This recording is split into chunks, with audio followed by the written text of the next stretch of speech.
Hello guys, so welcome na naman sa ating vlog. Nakapag-vlog na tayo ulit. Long time no see. May i-repair tayo kasi nabutasan yung gulong natin. Di ko na malayan kung ilang araw na siya nandito. Nakita ko lang pag-park ko. So bumili ako sa amin, dyan lang sa tabi-tabi, around 41 pesos lang to. Tubeless tire repair kit. So dito kasi sa amin mas mahal yung tubeless magpa-repair sa paggawaan ng gulong. Around 150 above yata yung babayaran mo, kasama na yung labor. So ito 41 pesos lang, at saka tayo na ang gagawa ng repair. So una, tanggalin muna natin to, yung pako na nakalagay dyan.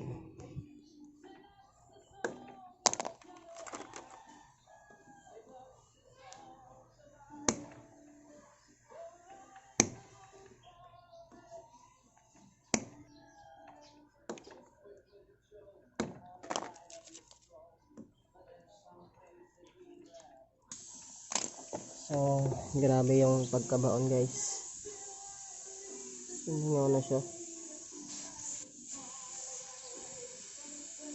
Ito yung guys, nakapako dyan, medyo mataas. So wala tayong sealant, kaya ito muna ang gagamitin natin.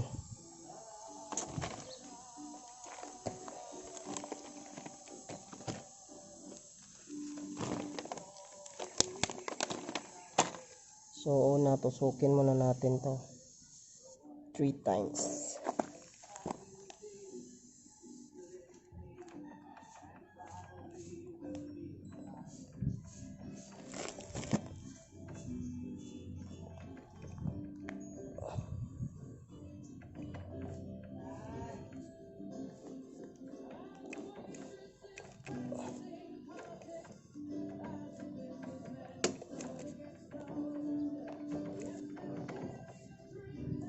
So para malinis yung butas guys.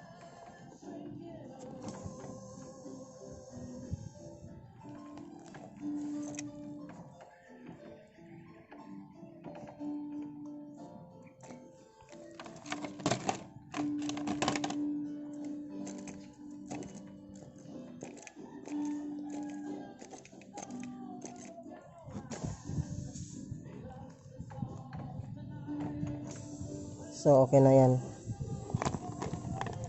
Next step,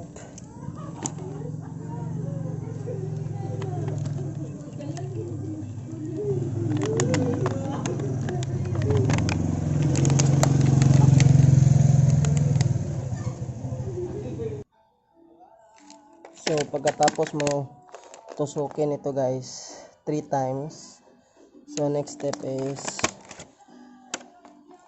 ito na naman. So tapos muna natin.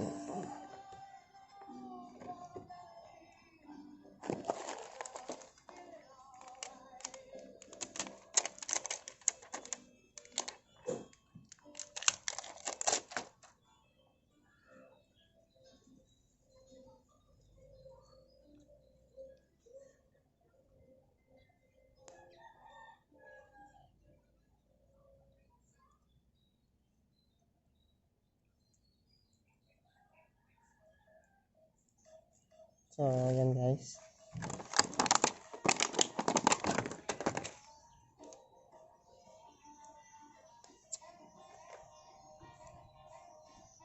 tapos lagyan natin ng rubber solution.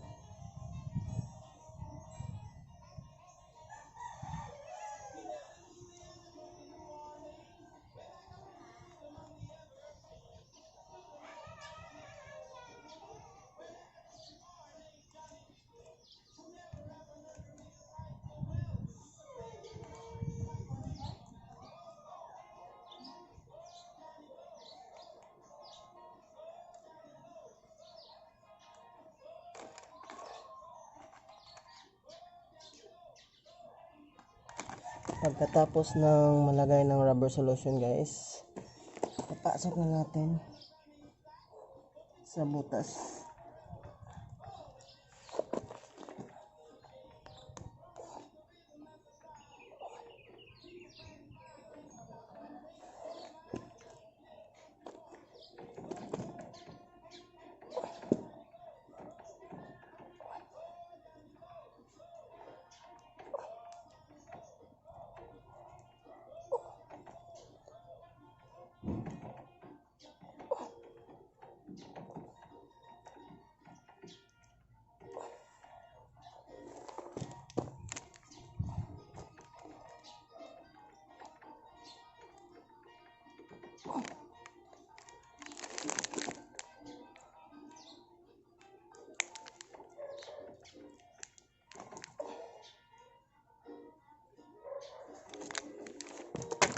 So, pagpasok guys, medyo masikip lang talaga siya kasi masikip yung butas at medyo malaki yung tip niya.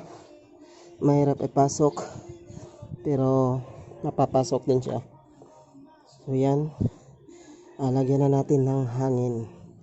Tignan natin kung may tagas pa ba yung hangin. So yan, pagpasok mo at bibiglain mo yung bunot niya.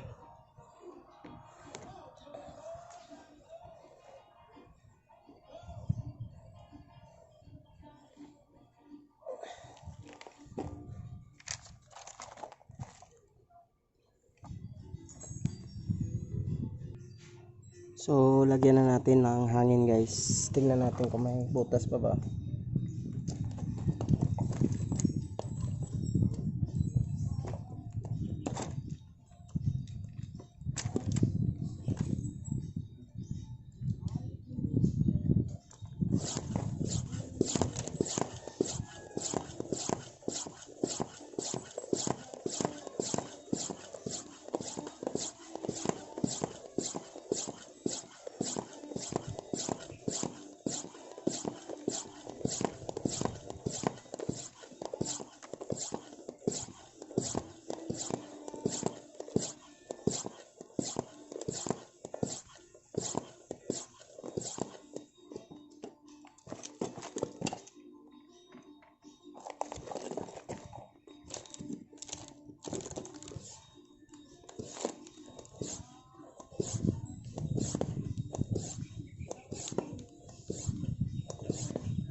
So, tignan natin guys kung may bula pa ba.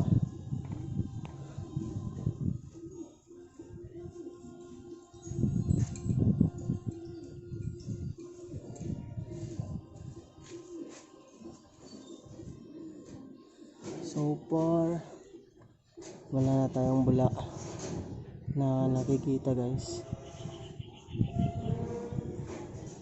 Wala nang pumuputok. Sana nakita nyo.